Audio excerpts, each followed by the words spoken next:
উসুলে হাসতাগানা তো ব্রিটিশ আমলে তৈরি, 1800 স্টেশনে তৈরি, আল্লামা কাসেম নানতবির তৈরি। এটাকে তো আমরা রিভাইজ করতে পারি। এটা তো মুসলমানের দেশ, আমাদের ভোটে এমপি হয়, মন্ত্রী হয়, আমাদের টাকায় দেশ চলে। কেউ ধরা হাদিস পাস করে যদি মুসলিম ইমামতি করে আলহামদুলিল্লাহ, মানুষের খেদমত করেন আলহামদুলিল্লাহ। কিন্তু কেউ যদি অ্যাডমিনিস্ট্রেশনে যেতে চায়, বিসিএস অফিসার হয়ে ম্যাজিস্ট্রেট হতে চায়, তার জন্য পথ খোলা থাকে। আমি এটাই চেয়েছিলাম। হবে এটা না হয়ে পারবে না। কোনো ইসলামী দল বাইতুল মোকাররম যেটা দাবি জানায়, ওইটা যদি পার্লামেন্টের ভিতরে কোনো মেম্বার বলে, এখন আলহামদুলিল্লাহ পার্লামেন্টের ভিতরে অনেক আলেম ওলামারা আছেন, দাবি মানতে তারা বাধ্য হয়ে যাবেন, কাছাকাছি চলে আসবেন। এটা সুযোগ আসছে। এটা পাকিস্তানে আছে, ভারতে আছে, কিন্তু এটা হয় নাই। এডুকেশন মিনিস্টারকে, উপদেষ্টাকে ডিউ লেটার দিছি, প্রতিরক্ষা সচিবকে ডিউ লেটার দিছি যে আপনারা বিমান বাহিনী, নৌবাহিনী, এই বাহিনী সে বাহিনীতে ধর্মীয় শিক্ষক নেন, ইমাম নেন, এদেরকেও নেন। কোনোদিন কওমি আলেমরা নাকা রেজিস্টারের জন্য আবেদন করতে পারেনি। এখন থেকে বাংলাদেশের 500টা থানার অধীনে যদি ইউনিয়ন আছে, কোনো কাজী সাহেব যদি মারা যান, তার পত্রা খালি হয়, বা অসুস্থ হয়ে গেলেন পত্রা খালি হয়, আলিয়া রানির ছাত্ররাও আবেদন করতে পারবে, পাশাপাশি কমিরও আবেদন করতে পারবে। এটা আমার অ্যাচিভমেন্ট। ইসলামিক ফাউন্ডেশনে আমরা যে লোকগুলো নিছি, ওখানে কমিদেরকেও আমরা সুযোগ দিয়েছি। তারা পরীক্ষা দেবে, পাশ করলে আসবে। খতিব, ইমাম, মসজিদ, খাদেমের বেতন নির্ধারণ করে দিয়েছি। বহু মসজিদ ইচ্ছা করলে ইমামকে বিদায় করে দিত, এটা পারবে না। হযরত, আপনি দুই দিকেই পড়াশোনা করেছেন, কওমি এবং জেনারেল, এবং দায়িত্বেও ছিলেন দীর্ঘদিন যাবত, প্রফেসর হিসেবে দায়িত্ব পালন করেছেন।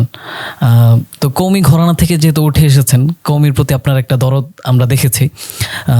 কওমি মাদ্রাসার স্বীকৃতি তো গত সরকার দিয়ে গেছে, কিন্তু এটার কার্যকর কোনো কিছুই পাওয়া যাচ্ছিল না। তো এটা নিয়ে আপনি কতটুকু সাকসেস হয়েছেন, বা এটা নিয়ে কতটুকু কাজ করার সুযোগ হয়েছে? ধন্যবাদ আপনাকে। মানুষ মনে করে ধর্ম মন্ত্রণালয় মানে ধর্ম শিক্ষা নয়। এডুকেশনটা purely depends on ministry of education. এটা আমার মন্ত্রণালয়ের কাজ নয়। তবে আমি যেহেতু 1985 ইংরেজিতে, 84-85-তে আমি ঢাকাতে কওমি মাদ্রাসার সনদ ক্যামের সমমান করা হোক 4 পৃষ্ঠা একটা লিফলেট বিতরণ করেছিলাম। এগুলো এই জমানার কথা নয়, কারণ পাকিস্তানে এটা চালু আছে, ভারতেও চালু আছে। অনেকে তখন বললো দাওরা কি করে এমএ হয়, এগুলো আমার কানে এখনো আছে। এই ড্রাফটটা আমার।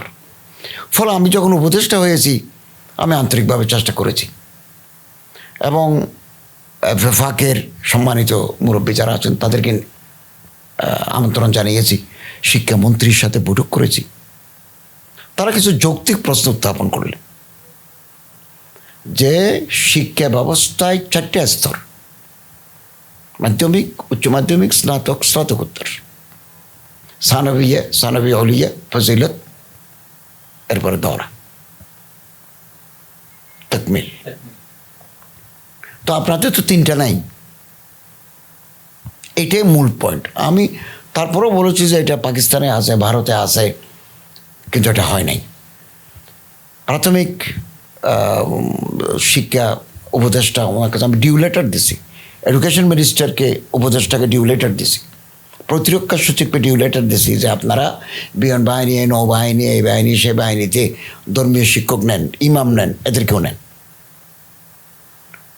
কিছু কাজ শুরু হয়েছিল, নির্বাচন, এই সেই দাবি, এটার তকমিলে পৌঁছে নাই। একই চিঠি আমি আইন মন্ত্রণালয়, আইন উপদেষ্টাকেও দিয়েছি যে ওনাদেরকে বিভিন্ন এক সারা বাংলাদেশে হাজার হাজার ইউনিয়ন আছে, 500-র মতো থানাই আছে। এক থানার ভিতরে তো প্রায় 16-18টার মতো ইউনিয়ন আছে, এবং এই ইউনিয়নে একজন করে নেকা রেজিস্ট্রার। কোনোদিন কওমি আলেমরা নেকা রেজিস্ট্রারের জন্য আবেদন করতে পারেনি। আমি প্রফেসর যে আসিফ নজরুল সাহেবকে ডিউ লেটার দিয়েছি। তো আমরা তো মাসে 4 বার মন্ত্রী পরিষদের বৈঠকে হাজির হচ্ছে, সমস্ত উপদেষ্টা আমরা থাকি। উনি আমার দেখে বললেন, ভাই একটা ভালো কাজ করছেন, আপনার চিঠি পাইছি, সওয়াবের কাজ করে দিছেন। এটা আমার অ্যাচিভমেন্ট। এখন থেকে বাংলাদেশের 500টা থানার অধীনে যদি ইউনিয়ন আছে, কোনো কাজী সাহেব যদি মারা যান, তার পত্রা খালি হয়, বা অসুস্থ হয়ে গেলেন পত্রা খালি হয়, তখন আলিয়া রানির ছাত্ররাও আবেদন করতে পারবে, পাশাপাশি কমিরও আবেদন করতে পারবে। এটা আমি করে দিয়েছি। তো ইসলামিক ফাউন্ডেশনে আমরা যে লোকগুলো নিছি ওখানে কর্মীদেরকেও আমরা সুযোগ দিয়েছি, তারা পরীক্ষা দেবে, পাশ করলে আসবে, সুযোগ দিয়েছি। এবং যোগ্যতা নিরূপণ কারিগরি মাদ্রাসার শিক্ষা থেকে বলা হলো যে দরা হাদিসটা তারা কোথাও রাখেন নাই। প্রথম মন্ত্রী পরিষদে এটা নিয়ে আলোচনা হলো, পরবর্তী সময় ওখানে একটা ক্লজ লেখা হলো ইংরেজি মাধ্যম এবং কওমি মাদ্রাসা থেকে যারা ফারেক তাদের সনদের স্বীকৃতির বাস্তবায়ন নিয়ে পরবর্তী সময়ে ওনাদের সাথে আলাপ করে সিদ্ধান্ত নেওয়া হবে। তো এটা বেশ কিছুটা অগ্রগতি হয়েছে। এখন নতুন গভর্নমেন্ট আসছে, এটাকে আমরা এগিয়ে নিতে পারি। আরেকটা ব্যাপার আছে, এটা তো জনদাবি, বিশেষ করে মাদ্রাসার ছাত্ররা, নওজওয়ান তবকার লোকেরা এই দাবিটা করে। এর ভিতরে আরেকটা ধারা আছে, তারা এটা চান না।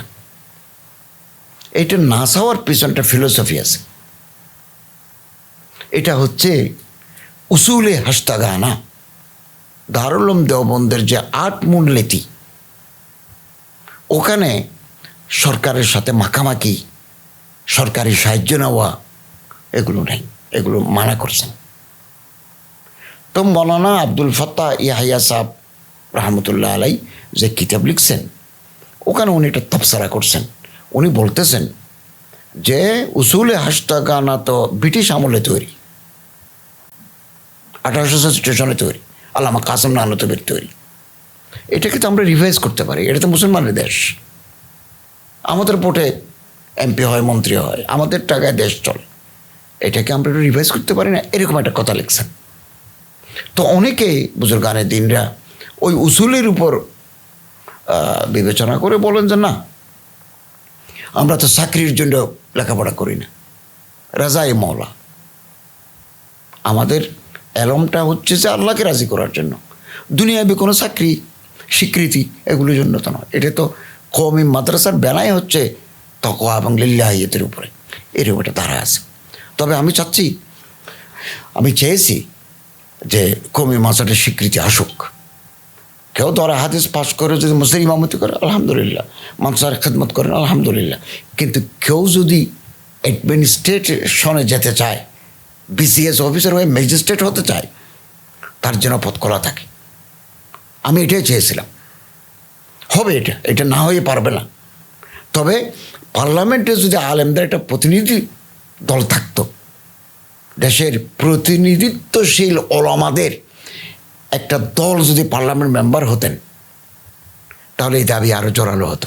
এখনও আছেন আলহামদুলিল্লাহ, অনেক আলেম ওলামা বিরোধী দলে আছেন, তারা আওয়াজ তুলতে পারেন, তুললে এটা হয়ে যাবে ইনশাআল্লাহ। এরা কতটুকু সাকসেস হইতে পারে বলে আপনি মনে করেন, মানে যারা পার্লামেন্টে এখন বর্তমানে আছেন? এখন তো আপনি তো যেহেতু মানে দীর্ঘ সময় সরকারের দায়িত্বে ছিলেন, আপনার ধারণা আছে কাঠামো কেমন আছে?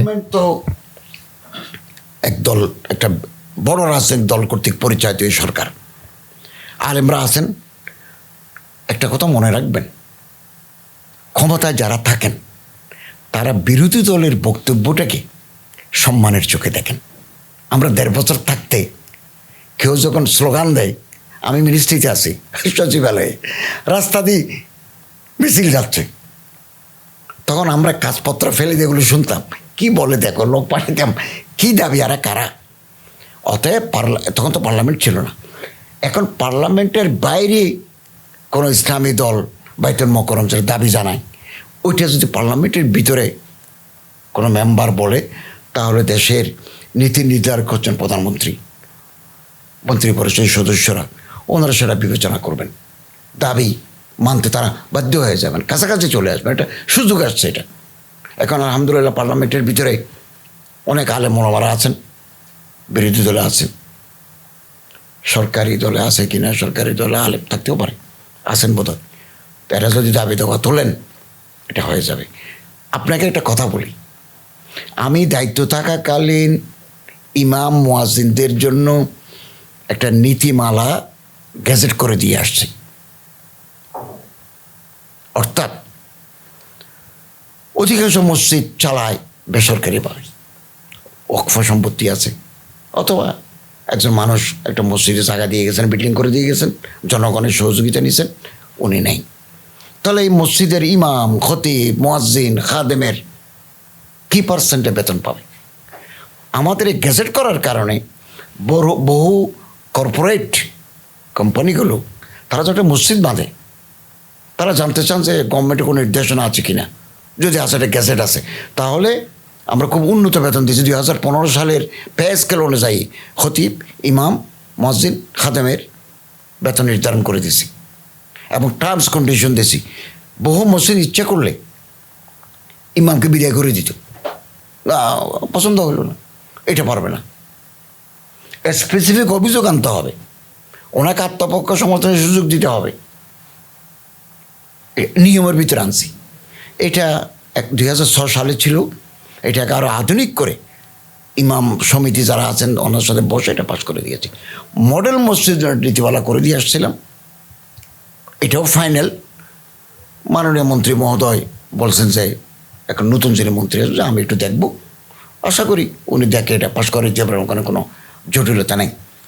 এবং ঢাকা ইউনিভার্সিটি যেগুলো আছে এরা স্বায়ত্তশাসিত প্রতিষ্ঠান, তারা স্কেল দিতে পারে।